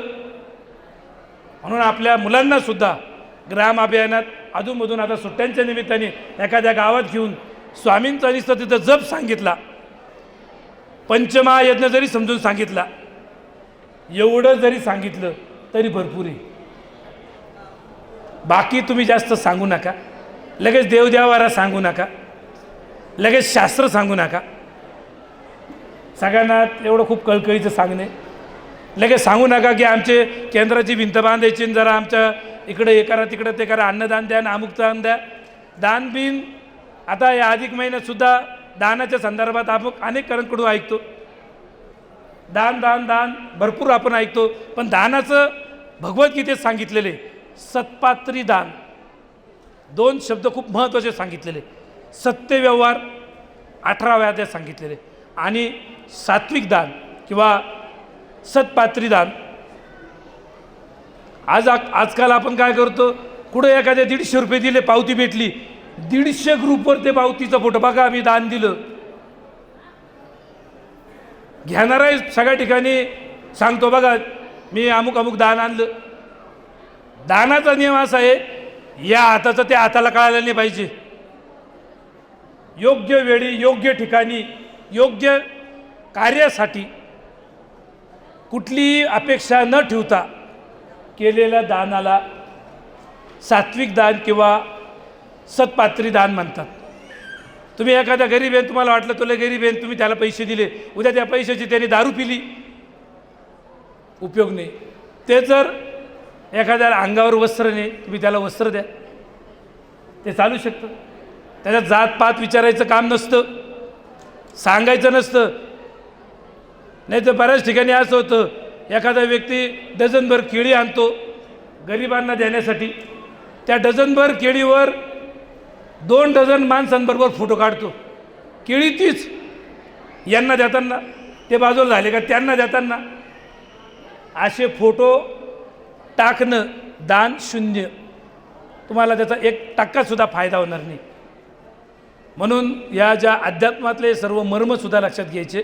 म्हणून आपण सेवेकऱ्यांनी सुद्धा याच्यात उठसूट दान द्यान, पैसे द्यान, पावत्या द्या, याच्यात खूप स्वामी महाराज समजून सांगा. आणि ज्याला द्यायचं असेल तो बरोबर हॉस्पिटल असो, चांगलं कार्य असो, अन्नदान असो, तिथं देईल. कारण आपल्या आपल्याच काय प्रत्येक धर्मात दानाचं महत्त्व आहे. आणि ते आपल्याला खूप वारंवार डोक्यात हॅमरिंग करायची गरज नाही, ओरडून सांगायची गरज नाही. म्हणून केंद्रातल्या सुद्धा सेवेकऱ्यांना विनंती आहे की आपले जरा केंद्रातले भोंगे हे बाहेर वळवण्यापेक्षा जरा केंद्रावरच केंद्रित करा. काही ठिकाणी आता जळगावमधून आम्हाला एक सेवेकऱ्यांचा मेल आलेला आहे की जरा ते केंद्रातून आवाज जरा मोठ्या प्रमाणावर होतो, आजूबाजूच्या लोकांना व्यत्यय होईल. बळजबरी त्यांना ते ज्याच्या नशिबात असेल ते श्रवण करण्याचं, त्यालाच तुम्ही बळजबरी करायची गरज नाही. गुरुमाऊलीसुद्धा खूप सुंदर एक दुआ सांगतात, मस्जिद में भी मुल्ला पुकारे क्या साहब तेरा बहरा है, चिटी के पैरों में घुंघरू बजाए वही अल्लाह सुनता है.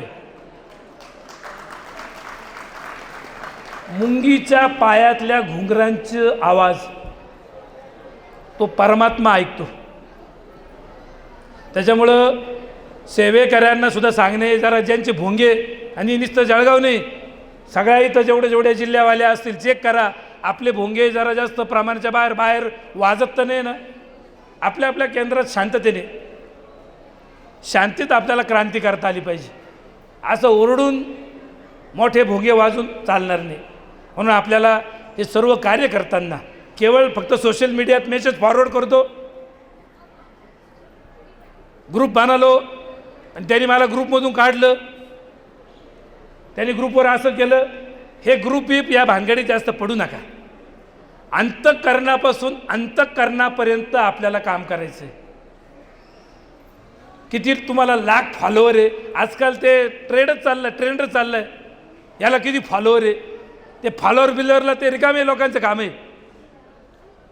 ते फॉलोअर किती आहे, कोटींमध्ये ना अमुकमध्ये, आणि कोणता व्हिडिओ किती व्ह्यू बघितलेले, या भानगडीत आपल्याला पडायचं नाही. आपल्याला कोणत्या भानगडीत पडायचं आहे हे आज आपण विस्तृत चर्चा केली. आजच्या या अधिक महिन्याच्या आणि अष्टमीच्या या पुण्यभूमीमध्ये या अतिशय पुण्य पर्वावर आपण एक चर्चा ऐकली. आता काहींचं लक्ष नसेल, कारण काहींना आता मी चेहरे बघतोच, काहींचं किती लक्ष आहे, काही महिलांना मोज होत नाही की इकडं तिकडं काहीतरी इकडं तिकडला विषय, इकडं काय झालं तिकडं काय झालं. असं कधी चित्र बघितलेलं नाही की एकदम सगळेजण पुढे लांब असो पण असं कान देऊन ऐकतोय. कान देऊन कुठलं ऐकतो, इकडं काय झालं.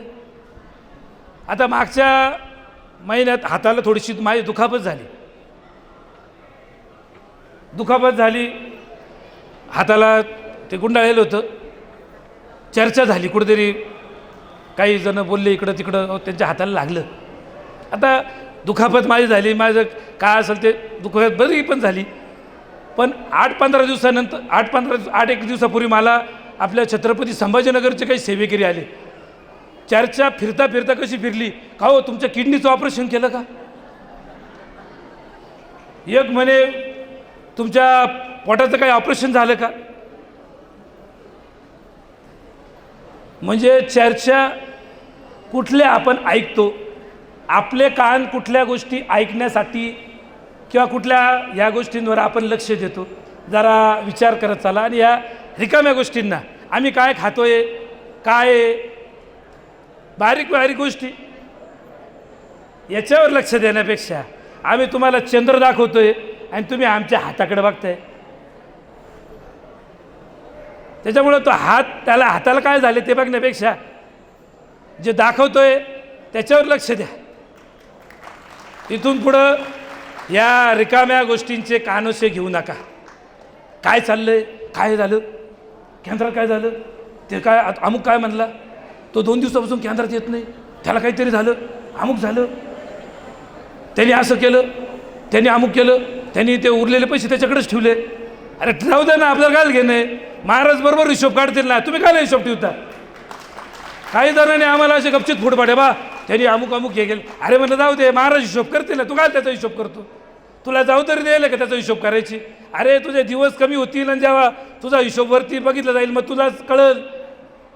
त्याच्यामुळं या गोष्टींकडे जरा लक्ष देऊ नका.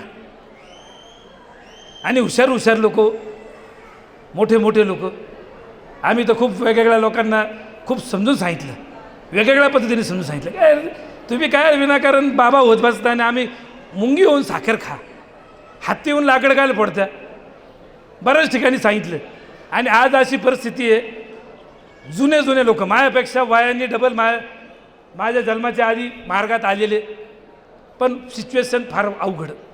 मग इथं वयाचा प्रश्न नाही, जुना नावा प्रश्न नाही, आत्मीयता, अतिशय श्रद्धेने आत्मीयतेने. आणि हे सगळं करायचं असेल, श्रद्धा वाढवायची असेल, आत्मीयता ज्ञान हे सगळं घ्यायचं असेल, भागवताशिवाय दुसरा पर्याय नाही. आणि म्हणून आपल्याला गुरुमाऊलींनी एवढ्या संधी दिलेल्या आहे. गुरुपीठात सुद्धा आपल्याला भागवताची संधी आहे. ज्यांना शक्य होईल त्यांनी मथुरेला जावं, तिथं 7 मोक्षपुरी आहे, तिथं भागवताचं वाचन करावं. ज्यांना तिथं नाही शक्य त्यांना गुरुपीठात संधी दिलेली आहे. आणि म्हणून आपण या सगळ्या पर्याय आपल्याला गुरुमाऊलींनी दिलेले. भगवंतानी जसं भगवद्गीतेत वेगवेगळे पर्याय दिलेले, तुम्ही अमुक या पद्धतीने करा, नाही तसं जमलं असं करा. आणि हे पर्याय दिलेले असताना लोकांनी भागवतावर चर्चा करण्याऐवजी भलत्याच गोष्टींची चर्चा सुरू होती. अरे तुम्ही भागवतातल्या गोष्टींवर चर्चा करा ना, की अमुक भगवंताचा त्या मतीत अर्थ काय होता, तमुक शब्दाचा अर्थ काय होता, ते कोणी बोलत नाही. म्हणून इथून पुढं रिकामे कानोशे घेणं, रिकाम्या गप्पा, रिकाम्या या गोष्टींवर करण्यापेक्षा आपण प्रयत्न करू. आम्ही तर खूप वेळा तुम्हाला सांगितलं, तुमचं काही असं म्हणणं असेल, आध्यात्मिक काही शंका असेल, आम्ही या निमित्ताने आमचं डोकं चालवायचा प्रयत्न करू, माहिती शोधू. आम्हाला माहीत नसलं तर पण तुम्ही असे काही शंकांचं निरसन तुम्ही कृपया आणून देत चाला. पुढच्या मीटिंगला तरी कागदावर लिहून आणा तुमच्या मनात काय संभ्रम आहे, असं का बरं होतं. आता मागच्या वेळेस काही सेवेकरी भेटले, अहो आमच्या घरातले सगळे विचित्र लोक, टुकार लोक, नॉनव्हेज खाणारे लोक, आणि आम्ही एवढं देवाचं करतो, आम्ही एवढं सगळं चांगलं करतो, आणि त्यांच्यापेक्षा आम्हालाच त्रास, असं का होतं म्हणे. शंका एकदम बरोबर आहे, असं शंका विचारला पाहिजे. आम्हालाच का बरं, ते पितरसुद्धा आमच्या स्वप्नात का बरं येतात. हे एवढे दारुडे गारुडे लोक घरातले, त्यांना का बरं तरी त्रास होत नाही? मग अशा शंकांचं निरसन करताना भागवताचा आधार घेत किंवा त्या गोष्टीमुळं आम्ही त्यांना सांगितलं की बाबा जे पितर आहे त्यांना सद्गती चांगल्या माणसांच्या हातून लागते. जे दारुडे गारुडे ते असेच ते मागचं पुण्य बॅलन्स संपून टाकतील आणि नंतर काय 84 लाखाच्या फेऱ्यात कसे अटकतील ते आपल्याला माहिती नाही. आज आपल्याला त्रास होतोय. कोणता त्रास होतोय? मानसिक थोडाफार होत असेल, आर्थिक थोडाफार होत असेल. आपण त्याच्यात खूप विचार करतो म्हणून आपण त्या त्रासाचा आपण बाऊ करून घेतला आहे. पण आपल्याला मनुष्य जन्म मिळालेला आहे, त्याचं काहीतरी सार्थक करतोय. ह्या प्लस गोष्टींचा जर तुम्ही विचार केला तर तुम्हाला त्रास काहीच वाटणार नाही. आर्थिक परिस्थिती आहे, काम का चांगलं केलं तर सुधरू शकते. कितीही बिकट प्रसंग येऊ त्याला तोंड देता येतं, किती बिकट येऊ. म्हणून आपल्याला आपण सेवेकऱ्यांनी अजिबात खचून जायचं नाही. भविष्यात सुख येऊ दुःख येऊ दोन्ही गोष्टींच्या बाबतीत आपण स्थिर कसं राहायचं हे सुद्धा आपल्याला भागवतातून निश्चित आपण या सगळ्या गोष्टी शिकू. आणि या पद्धतीने तुम्ही डोळे उघडे ठेवून भागवत वाचा. आता डोळे उघडे ठेवून म्हणजे नुसते बाह्य डोळे नाही, अंतर्चक्षु. आणि मस्त त्याच्यावर इथून पुढं तुम्ही इथं चर्चा करताना आहे ना, तुम्ही थोडा आवाज केलाच चालेल, पण आवाज कोणता पाहिजे? ज्ञानाचा देवाणघेवायचा आवाज. तमुकनी काय केलं? आज जेवणाला महाप्रसादाला कोणाचा मेनू आहे, काय आहे? तमुकवाले किती आलेले, आपले किती आलेले? हे रिकामे आवाजपेक्षा ज्ञानाची देवाणघेवाण, चांगल्या उपक्रमांची तुम्ही चर्चा करा. तुम्ही माझ्या जरी चर्चा केली, किती मोठा आवाज झाला, तुम्ही ज्ञानाची जर चर्चा असेल तो आवाज आम्ही सहन करू. पण एवढं तुम्ही लांबून प्रवास करत इथं येतात, खर्च करून येतात, आणि इथं आल्यावर आपल्या केंद्रात काय झालं असेल, आपल्या घरी काय झालं असेल, हा काय म्हणला, तो काय म्हणला, सगळं व्यर्थ होऊन जातं. तर कृपया असं व्यर्थ होऊ देऊ नका. इथून पुढं थोडंसं कायम पुढे असो आपले कान ज्ञानाच्या गोष्टीकडे पाहिजे. कान कधी इथून पुढं बाकी एखादा रिकामी असे चर्चा करत असेल ना की मलाच माहिती येते तिकडं काय झालं, इकडं काय झालं, हा अमुक काय तमुक काय, अशा वेळेस नॅचरली आपले कान तिकडं जातात. इथून पुढं आपल्या कानांना जरा इंद्रियांना जरा धाकात ठेवा, डोळ्यांना धाकात ठेवा. काही आपण निकामे रील बिल बघण्यापेक्षा, इकडं तिकडं तोडगे बघण्यापेक्षा आपल्या मार्गात एवढी ग्रंथ संपदा आहे, आपल्याकडे जेवढं खूप सुंदर ज्ञान आहे, आधी ते तर माहिती घ्या. ते सगळं त्यांचा अभ्यास झाला असेल तर मग पुढचा अध्याय घ्या. आपल्यालाच 7 जन्म पुरेल एवढं आपल्याला दिले. त्याच्यामुळं इथून पुढं आपण आपले कान नको त्या गोष्टी ऐकण्यात, कोणी जरी म्हणला ना हे अमुक अमुक मला लय महत्त्वाची आतली बातमी कळाली आहे, व आतली असो नाही तर बाहेरची असो, ते नको बोलत बसू. काय आपल्याला ग्राम अभियानातून करता येईल? आज आपण जिवंत आहे, उद्या कधी बोलवून येईल सांगता येत नाही. ह्या जन्माचं सार्थक करण्यासाठी, ह्या राष्ट्रासाठी योगदान, आपल्या जन्मभूमीसाठी, आपल्या मातृभूमीसाठी, आपल्या कर्मभूमीसाठी आपल्याला फुल न फुलाची पाकळी काही करता येईल का? न लाजता, न संकोच करतात, जेवढे येतील त्यांना बरोबर घेऊन, कोणी आपल्याला नाव ठेव, कोणी कौतुक करो, दोन्ही गोष्टींपासून लांब राहायचं. नावं ठेवल्यापासून, कौतुक करण्यापासून आपण त्यांचं बोलणं मनावर घ्यायचं नाही. सगळ्यांनी हा सार समजून घ्या. हे जे आम्ही गुरुमाऊलींचे आशीर्वाद मार्गदर्शनामुळं, भागवतामुळं जो अनुभव घेतलेला आहे, हा आम्ही तुम्हाला प्रात्यक्षिक अनुभव सांगतोय. आणि या तुम्ही किती एखादी गहन विद्या असो, या सगळ्या विद्यांपेक्षा, कुठल्याही इतर शास्त्रीय ज्ञानापेक्षा हा अनुभव, ही श्रद्धा अत्यंत महत्त्वाची. भगवंताने ते भगवद्गीतेत असो किंवा भागवतात अतिशय सुंदर उदाहरण दिलेले, स्वामी चरित्रात दिलेले. महाराजांनी ते आळंदीचे सिद्धिप्राप्त व्यक्ती होते, नृसिंह सरस्वती महाराज एक होते. सगळ्या सिद्धी प्राप्त होत्या. त्यांनी डायरेक्ट सांगितली ते एखाद्या वैश्यप्रमाणे त्या पाळून ठेवलेल्या त्या सोडून दे. विचार करा, आपल्याला या सिद्धिबिद्धींना लांबून नमस्कार. आपल्याला भगवंताकडं भक्ती मार्गाने जायचं आहे. त्याच्यामुळं काही जर तुम्हाला सांगत असतील इन्स्टंट काम होऊ जाएगा, आणि काही वेळेस कावळा बसायला फांदी मोडायला होतं, आपल्याला वाटतं खरंच रे अमुक व्यक्तीने सांगितलं ना आपल्याला लगेच लॉटरी लागली. आपण या भ्रमात पडू नका.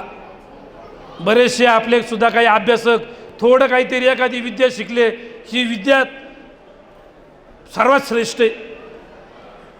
या विद्यासुद्धा जिथं पाणी भरतात, झाडू मारतात, त्या संतांच्या घरी वेगवेगळ्या प्रकारच्या देवता तिथं झाडू मारतात. जो पांडुरंग पंढरपूरला कोणामुळं आला? पुंडलिकामुळं आला. आणि पुंडलिक जो घडला तो एक विशेष प्रसंगामुळं.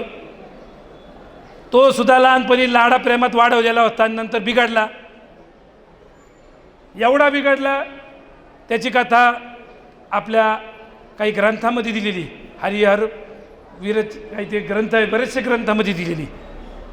आणि ज्या वेळेस ते आईवडील म्हणते बाबा काही असो कसंही नाही, पण तू आम्हाला एकदा काशी दर्शनाला नाही.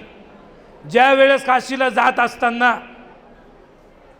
एका संत महात्माच्या घरी त्याच्या बाजूला तिथं थांबतात. आणि त्यावेळेस पहाटे बघतो गंगा यमुना नद्या मानवी रूपात येऊन त्या संत महात्मांच्या तिथं झाडतात. वेगवेगळ्या विद्या आपण ज्या म्हणतो ना, मेन विद्या हीच आहे. सगळ्या देवांपेक्षा ही विद्या आहे. जे आपले चार डोके जे शिकलेले जे काही सांगतात अमुक विद्या, श्रीविद्या, या श्रीविद्यासुद्धा जिथं झाडण्याचं काम करत होतं त्या संतांच्या तिथं. त्या संतांना माहिती नाही की या मानवी रूपात येऊन त्या पुंडलिकाला तिथं दिसल्या. आणि मग पुंडलिकाचं डोकं फानावर आलं की तो भगवंत भक्तांच्या हृदयामध्ये. आपण अनन्य भक्ती चांगली करू, आपल्या जबाबदाऱ्या व्यवस्थित पार पाडू, आपल्या आईवडिलांची प्रामाणिकपणे सेवा करू, किती त्रास हो. त्यांनी पहिलं जाऊन आईवडिलांचा नमस्कार केला. तिथून सुरुवात जशी झाली, आईवडिलांची इतकी जबरदस्त सेवा की तो भगवंत त्या सेवेला प्रभावित होऊन त्याच्या घरी आला. आणि त्याने त्यावेळेस तो भगवंत आल्यावर सुद्धा सांगितलं, देवा थांब, माझ्या आईवडिलांची सेवा करतोय. तोपर्यंत वीट फेकली, त्या विटेवर तो भगवंत उभा राहिला. आणि अजूनही तो भगवंत त्या ठिकाणी विटेवर उभा आहे. तो बघतोय कोण आईवडिलांची चांगल्या पद्धतीने सेवा करतोय, भाव भक्तिपूर्वक कोण सेवा करतोय. तो भगवंत त्यांच्या हृदयात, त्या संतांच्या महात्म्यांच्या हृदयात असतो. आणि या संत महात्मांच्या घरासमोर या विद्या या सगळ्या झाडू मारतात. हे लक्षात ठेवा. हे रहस्य अत्यंत महत्त्वाचं रहस्य. या अधिक महिन्याच्या पूर्व चांगल्या याच्यामध्ये कालावधीमध्ये आपण हे सगळं समजून घेत आहे स्वामींच्या आशीर्वादामुळं. आम्ही निमित्त आहे, पण हे आपल्या गुरूंमुळं आपल्याला हे सगळं ऐकायला भेटतं. नाहीतर अनेक लोक काय कुठल्या वेळेत काय ऐकत राहत्या. आयुष्य काय ऐकण्यात जातं याच्यावर आपल्याला विस्तृत सांगायची गरज नाही. पण असो, आज आपण गुरुमाऊलींच्या सुद्धा सकाळी उपस्थितीत कुशवार्ता आणि आपल्या मातृकुंडावर प्रतिनिधिक स्वरूपात आपल्या सेवेकऱ्यांच्या वतीने गोदामाईचं या गंगा दशहऱ्याच्या निमित्ताने पूजन झालं. आदरणीय चंद्रकांत दादांच्या उपस्थितीतसुद्धा नाशिकमध्ये पूजनाचा कार्यक्रम झाला. आदरणीय नितीन भाऊंच्या सुद्धा उपस्थितीत गंगा पूजनाचं नियोजन केलेलं आहे. आणि आपल्या प्रत्येक सेवेकऱ्याच्या माध्यमातून आपल्या प्रत्येक सेवा केंद्राच्या जवळ जेवढ्या जवळची नदी असेल त्या नदीचं मान सन्मान, पर्जन्य सूक्ताचं पठण, स्वच्छता आणि जलसंवर्धनाचं महत्त्व समजून सांगणं, जलसंवर्धनाची प्रतिज्ञा, असा 4 सूत्रीचा कार्यक्रम आपण सर्व केंद्रांना दिलेला होता. आपल्याला किमान आपल्या पुढच्या पिढ्यांना आपल्या जवळची नदी आहे ती कुठून उगम पावली, पुढं भविष्यात कुठल्या नदीला मिळती हे आपल्याला किमान माहिती पाहिजे, त्याची माहिती पाहिजे. आपण जगात काय चाललं ते माहिती होतं, पण आपल्या जवळची नदी आहे ती काही ना तिचं नाव माहिती नाही, ती कुठून उगून पावली. तुम्ही सुद्धा सगळ्यांनी जरा चेक करा, आहे का आपल्याला माहिती आपल्या जवळच्या नदीचं नाव, ती कुठून उगम पावली, ती पुढं जाऊन कोणाला भेटती. आणि आपण अशा नद्यांमध्ये, नदी छोटी असो मोठी असो, त्या नदीमध्ये तुम्ही प्लॅस्टिक कचरा टाकला, निर्मल्यसुद्धा टाकू नका, कारण निर्मल्यासुद्धा पेस्टिसाईड मारलेलं राहतं, पाण्यात जातं.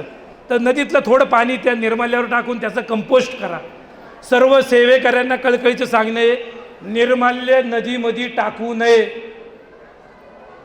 निर्मल्याचं कंपोस्ट थोडं पाणी शिंपडून आपल्या घरीच जर कंपोस्ट खत बनवलं, त्याच्यासाठी एक कल्चरसुद्धा आपल्याकडं गोकृपामृत कल्चर आहे, मोफत आहे. नसलं गोकृपामृत कल्चर, आपण नुसतं पाणी थोडंसं त्याच्यात शेणाचा अंश मिसळून ते टाकलं तरी कंपोस्ट खत तयार होईल, झाडांना ते उपयोगी पडेल.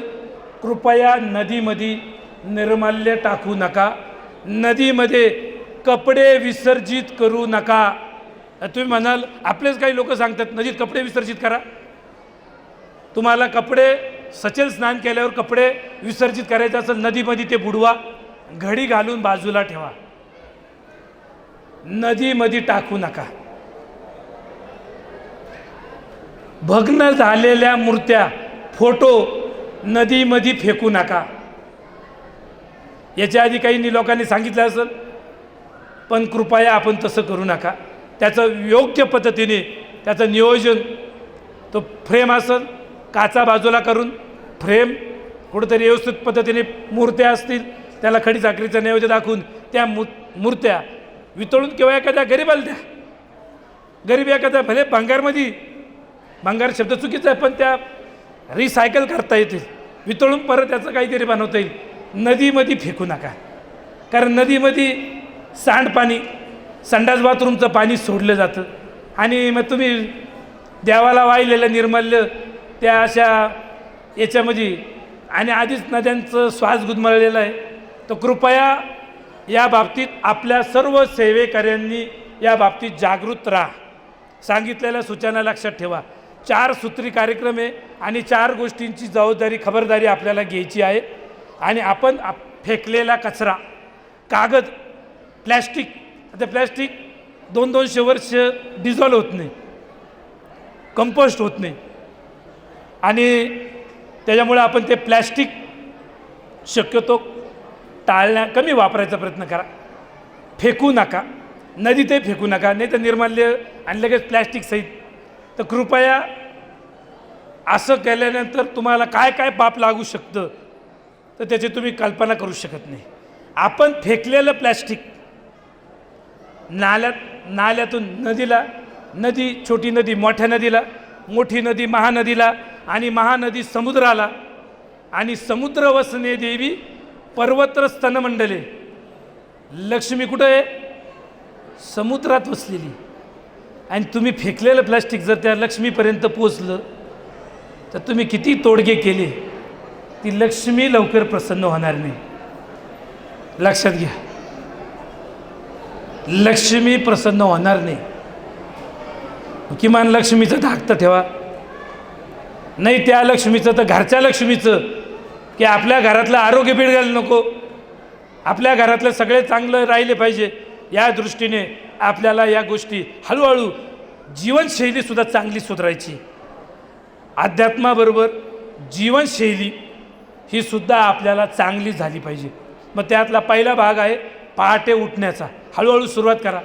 कोणी 8ला उठत असेल तर हळूहळू 7:30, 7, 6:30, 6.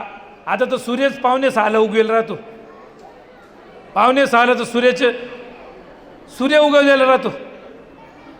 म्हणून आपण प्रयत्न करावं, पहाटेच्या वेळेस आपण लवकर उठण्याचं हे करावं. ते पिशवी आणलं ते माझी, ती गाडीत पिशवी असेल ती पर्यावरण, माझी पिशवी. हळूहळू आपण प्लॅस्टिक कमी कसं करता येईल रोजच्या दैनंदिन जीवनात प्रयत्न करा. पाण्याची आपली एक परमनंट बॉटल कशी राहील त्याचा प्रयत्न करा. अन्नाची नासाडी होऊ देऊ नका. अत्यंत महत्त्वाचं आहे. आणि हे आध्यात्मिकदृष्ट्यासुद्धा महत्त्वाचं आहे. आपले बरेच लोक तीर्थयात्रेला जातात आणि फार वाईट परिस्थिती करतात. जिथं जिथं माणसं जातात प्रचंड कचरा करतात. वेपरच्या पुढ्या आम्ही दिंडोरीला सुद्धा बघतो. लोक येतात, दर्शनार्थी येतात, भाविक येतात, सेवेकरी येतात, दुकानांमधून पाकिटं घेतले वेफरचे बिस्किटाचे फेकतात. इकडं तिकडं सगळे फेकले जातात. पुण्यभूमीमध्ये अनेक वेगवेगळ्या सिद्ध लोकांच्या समाधी असतात, महत्त्वाचे ठिकाणं असतात. आणि उद्या आपण फेकलेलं प्लॅस्टिक असं एखाद्या त्या ठिकाणी गेलं आपल्याला दोष लागू शकतो. कृपया आपण सर्व सेवेकऱ्यांनी या बाबतीत लक्ष द्या. खबरदारी लक्षात ठेवा. हे खूप महत्त्वाचं आहे. याला इंग्लिशमध्ये सिव्हिल सेन्स म्हणतात, की सामाजिक याच्यामध्ये कसं वागायचं. आणि हे आपल्या ऋषीमुनींनी हजारो वर्षापासून सांगितलं होतं. पण आपण त्यांच्या काही गोष्टी लक्षात घेतल्याने भलत्याच गोष्टी आपण फक्त घेऊन पळतो. आता जेव्हा आपल्या स्वयंरोजगारातल्या बचत गटांनी आपल्या सेवेकऱ्यांसाठी सगळ्यांसाठीच अशी एक बॅग सुरुवात केली. ही आता माझी स्वतःची पिशवी आहे. कुठे काही महत्त्वाचं असलं आता मी स्वतः ही बॅग वापरतो. पिशवी काही असलो याच्यामध्ये सगळं साहित्य ठेवता येतं, ग्रंथ ठेवता येतं. एक पाण्याची एक परमनंट बाटली याच्यामध्ये ठेवता येते. आणि सवय लावा की एक पाण्याची आपली परमनंट बाटली. त्याच्यानंतर याच्यामध्ये आपल्या स्वयंरोजगारातलं काही पर्यावरणातलं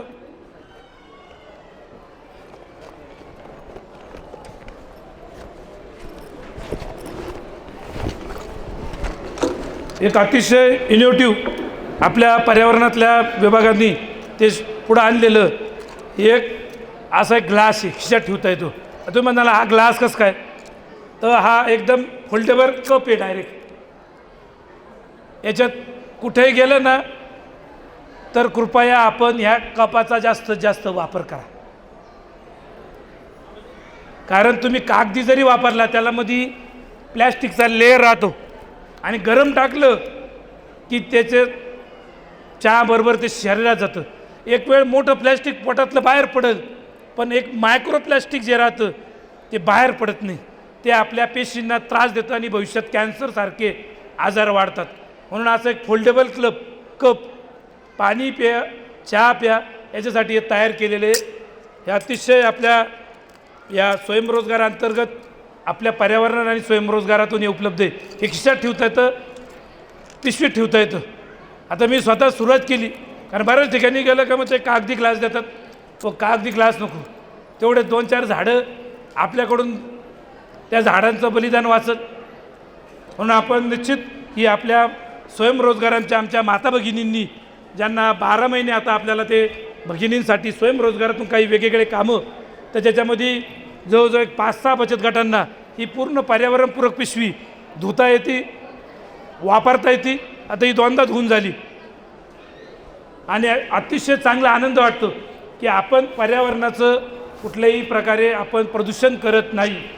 तर आपण निश्चित ही अशी एक जीवनशैली आपल्या सेवेकऱ्यांकडे सुद्धा, भले तुम्ही तुमची पिशवी घरी बनवा, तुमच्या जवळच्या बचत गटाकडून बनवून घ्या, पण अशी एक पर्यावरणपूरक एक जीवनशैली आपल्याला तो एक चांगला संकल्प आपण या निमित्ताने अधिक मासाच्या निमित्ताने आपण तो एक जरूर पूर्ण करायचा प्रयत्न करू. आणि आपल्या केंद्रांमध्ये तुम्ही भले आता वाहन तुम्हाला ज्या पद्धतीप्रमाणे आपली श्रद्धा आहे, तुमच्या श्रद्धेच्या आड आम्ही येणार नाही. तुमच्या श्रद्धेने भगवान विष्णूंच्या प्रतिमेसमोर एखाद्या काय जावई असतो विष्णूच्या स्वरूपात, जेवढं सर्व जगमय विष्णू आहे खरं. तर या पद्धतीने आपण आपल्या श्रद्धेने आपण सेवा करू शकतो. पण त्याचबरोबर आपण असाही छोटासा प्रयत्न करा की आपल्या केंद्रामध्ये प्लेट बँक, मातोश्री शकुंतलाताई प्लेट बँक कशी पुढे येईल. महाराष्ट्रात अनेक केंद्रांनी सुरू केलेली आहे, पण अजून काहींना आमचं म्हणणं त्यांच्या अंतःकरापर्यंत पोचलं नाही, कानापर्यंत पोचलेले पण अजून मनात आणि अंतःकरणात पोचलेले नाही. तर आपल्या सेवेकऱ्यांनी जरा पुढाकार घ्या.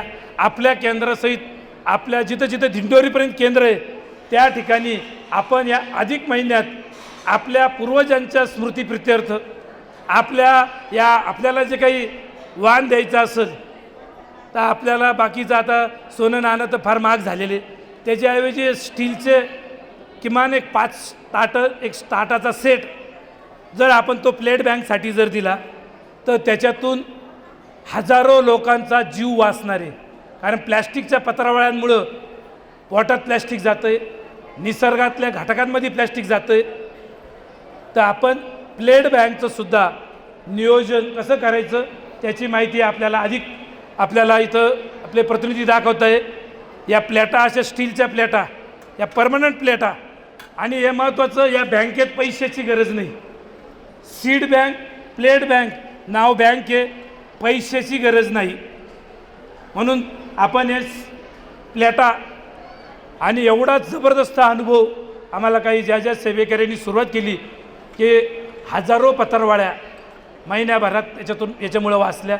मोफत प्लेटा घेऊन जायच्या आणि धुवून आणून द्यायच्या. एखादी हरवली आपण भरून द्यायची. हा उपक्रम प्रत्येक केंद्रात जिथं जिथं दरबार आहे, जिथं जिथं आरती होती, आपण सुरू करण्याचा प्रयत्न करा. शाकंभरी सीड बँक पुढं आणण्याचा प्रयत्न करा. आमचं सांगणं काम आहे प्रामाणिकपणे, तळमळतेने, आणि अपेक्षा फक्त एकच आहे, चांगलं व्हावं, बाकी अपेक्षा कुठलीही नाही. तर आपण ते seed bank, Shakambhari seed bank पुढं आणण्याचा प्रयत्न करा.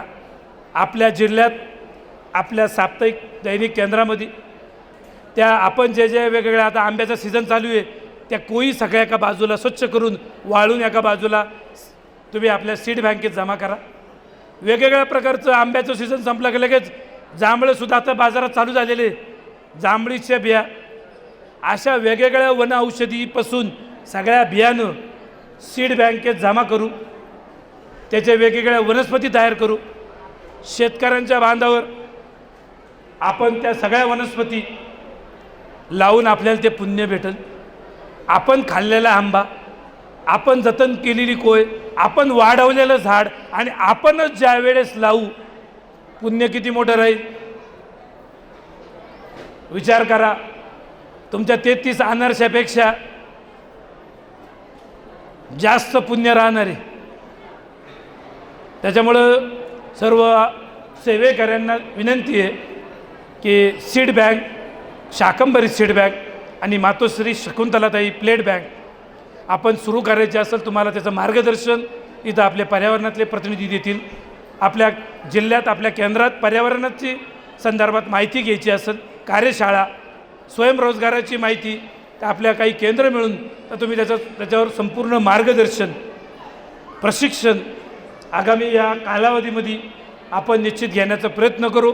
आणि ज्या ज्या ठिकाणी आपले कार्यक्रम, राष्ट्रीय मेळावे असतील, आता मथुरेला आपला कार्यक्रम राहणार आहे, गुरुपीठावर राहणार आहे, आपल्या केंद्रांचे इतर काही छोटे मोठे उत्सव असतील, वर्धापन दिन असतील, त्यावेळेस हे सगळे उपक्रम 18चे 18 विभागांचे उपक्रम भाविकांसाठी, सेवेकऱ्यांसाठी ते पुनश्च एकदा वारंवार त्यांच्यापर्यंत सांगणं. कारण तुम्ही सेवेकरी असून आम्हालासुद्धा वारंवार सांगावं लागतं. आता ऐकणारी तर भरपूर आहे, आम्ही चेअरसुद्धा आता लक्षात ठेवलेलं आहे, पण अजून त्यांच्याकडे सीड बँक, प्लेट बँक चालू झालेली नाही. तर आता जरा तुम्ही सगळ्यांनी लक्षात घ्या. तुम्हाला वाटत असेल की आम्ही ऐकतोय की नाही, पण तुमचे इथं हजेरी नोंद झालेली आहे. आता इथून तुम्ही किती प्रयत्न करता याच्यावर सगळं पुढचं पुण्य अवलंबून आहे. तुम्ही थोडा प्रयत्न तरी करा. प्रतिसाद लगेच भेटेल असं नाही, वारंवार प्रयत्न करावा लागतं. सद्गुरू मोरे दादांना एवढं हे सर्व मार्ग, किंवा आज गुरुमाऊलीने सुद्धा हे मार्ग एवढं वाढवताना अनेक प्रकारचा क्लेश, अनेक संकट, अनेक जणांचा रोष सगळा सहन करावं लागलं का लगेच सहज सुरू झाला असं नाही. म्हणून जेवढा उलट त्रास होईल त्या त्रासाकडे न बघता आपण आपल्या उपक्रमाकडे बघा, तेवढी दखल चांगली घेतली जाते. जेवढा त्रास तेवढी वरती दखल चांगली. म्हणून आपले जेवढे संत महात्मे झाले या सगळ्यांना या सगळ्या त्रासातून जावं लागलं. म्हणून आपण थोडं कोणाचं तरी बोलले, कोणीतरी आपल्याला प्रतिसाद दिला नाही म्हणून आपण म्हणतो की नाही जाऊ दे, आपण कशात त्याच्यात हे करायचं. वारंवार प्रयत्न करा. म्हणून आपण निश्चित महाराज माऊलींचा आशीर्वाद घेऊन, स्वामींचं अधिष्ठान ठेवून वारंवार आपण प्रयत्न करू. वारंवार परिस्थिती किती बदलल माहिती नाही, पण जीवनातला वेळ आपण चांगला प्रामाणिकपणे खर्च केलेला आहे, त्याची दखल वरती घेतली जाणार आहे. त्याच्यामुळं खाली किती परिवर्तन होतं आहे याच्यापेक्षा आपल्या स्वतःमध्ये परिवर्तन होतं आहे, की चांगल्या उद्देशाने आपण प्रयत्न करतो आहे. म्हणून आपण ग्रामाभियान असो, मार्गाचे आपले सगळे विभाग उपक्रम असो, यासाठी आपण निश्चित हा चांगला प्रामाणिक आपण प्रयत्न करू. आणि आता इथं गुरुमाऊलींचं आगमन होतंच आहे. आपण गुरुमाऊलींचा आशीर्वाद घेऊन या अधिक महिन्यात जे सांगितलेल्या सूचना आहे भागवताच्या संदर्भात असो, अधिकाधिक आपल्याला हे प्लेट बँकसुद्धा ह्या अधिक महिन्यात आपल्याला चांगला उपक्रम, हा उपक्रम सुरुवात करायला सर्वात चांगला कालावधी अधिक महिना आहे. प्लेट बँक अधिक महिन्यात सुरुवात केली, अधिक महिन्यात अधिक पुण्य तुम्हाला भेटणार आहे. म्हणून आपण ते सीड बँकसुद्धा या अधिक महिन्याच्या पर्व कालावधीवर आपण ते निश्चित पुढं आणण्याचा प्रयत्न करू. त्याच्या संदर्भात तुम्हाला जे काही मार्गदर्शन लागलं, माहिती लागली, इथं आपल्या विभागातले प्रतिनिधी देतील. त्यांच्याकडून समाधान नाही झालं, समजलं नाही, तुम्ही आम्हाला इथं प्रत्यक्ष भेटू शकतात. तुमच्या काही शंका असतील, आध्यात्मिक असो किंवा इतर, त्या शंका तुम्ही थोडक्यात शब्दात तुम्ही लिहून आणत चाला. आणि 10 वाजता तिथं तुम्ही जर आले तर आपण त्या सगळ्या शंकांचं तुम्ही प्रत्यक्ष डायरेक्ट तुम्ही आमच्याकडे जरी तो चिठ्ठी दिली तर त्याच्यावर जे काही तुमच्या मनात काही शंकेची आडी असेल ती दूर करण्याचा गुरुमाऊलींच्या आशीर्वाद मार्गदर्शनाने आम्ही निश्चित प्रयत्न करू. पण मनात कुठली आता शंका न ठेवता जेवढं जमल तेवढं आपण ग्रामाभियान विभाग उपक्रमाकडे आपण लक्ष अधिकाधिक केंद्रित करू. या अधिक महिन्यात अधिक ज्ञानदानाचं सुद्धा आपण त्या सेवेत सहभागी होऊ. ज्ञानयज्ञात, या भागवत यज्ञात आपण सगळ्या ज्या ज्या ठिकाणी आपल्याला जसं शक्य होईल त्या त्या ठिकाणी आपण या भागवताचं आपण पुण्य श्रवण करण्याचं, आपण ते समजून घेण्याचं, त्यातले मर्म समजून घेण्याचा आपण प्रयत्न करू. गुरुमाऊलींचं आगमन होतं आहे. आपण मनोमन आपण महाराजांना, गुरुमाऊलींना प्रार्थना करू की अधिक महिन्याच्या या सर्व याच्यामध्ये आमच्याकडून ही सर्व सेवा आपण चांगल्या पद्धतीने करून घ्यावी. मी अधिक गीत लावतोय.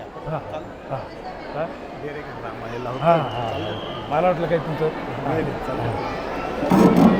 आगामी, हो हो, आगामी काय काय आता उपक्रम राबवायचे, नदी स्वच्छतापासून गंगा दशहऱ्याचे अजून 2-3 दिवस बाकी आहे. सोमवारपर्यंत जेवढं शक्य होईल पर्जन्य सुक्ताचं पठण, नदीच्या किनारी थोडीफार का होईना एक 15 मिनटं अर्धा तास स्वच्छता करू. कुठलीही संकोचता न करता आपण निश्चित तो प्रयत्न करू. जुलै ऑगस्टमध्ये आपल्याला शेतकऱ्यांच्या बांधावर वृक्ष लागवडीचा कार्यक्रम करून, कारण शेतकऱ्याच्या बांधावरचे 99% झाडं जगलेले, म्हणून आपण आगामीसुद्धा याच्यामध्ये अजून चांगल्या पद्धतीने भविष्यात तापमान वाढू नये यासाठी आपल्याला ही खबरदारी आपल्याला निश्चित घ्यावं लागेल. तर आपण हात जोडून गुरुमाऊलींचं मनोमन आपण इथं हे करू, प्रार्थना करू. झालेली सेवा गुरुमाऊलींच्या महाराजांच्या चरणी मी रुजू करतो. आपण सर्वजण हात जोडून